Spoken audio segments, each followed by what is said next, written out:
Знаете, почему практики такого формата, как ретриты, энергопрактики, гипнотерапии пользуются таким большим спросом у людей?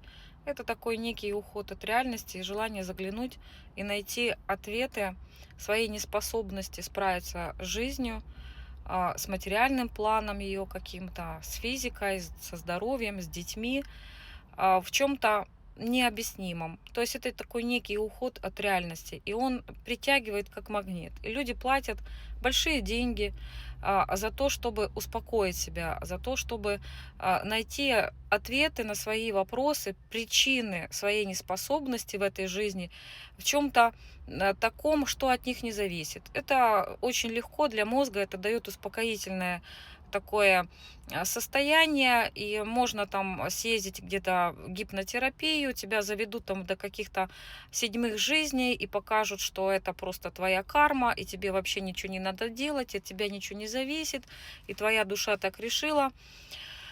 Но только вопрос в том, где подтверждение всему этому. Будет ли это вторая жизнь? Я все-таки склоняюсь к тому, что вот она, эта жизнь есть, и нужно иметь хорошее психологическое здоровье, чтобы с ней справляться, чтобы зарабатывать деньги, чтобы чувствовать какое-то удовольствие от жизни, чтобы быть здоровыми, чтобы понимать, что дети будут жить лучшую жизнь. Потому что в первую очередь мы люди, мы человеки. И важно, чтобы еще и дети были. Это миссия каждого человека, каждой женщины. А улетать так далеко, я думаю, не стоит. И особенно, если у вас нет почвы под ногами в этой жизни.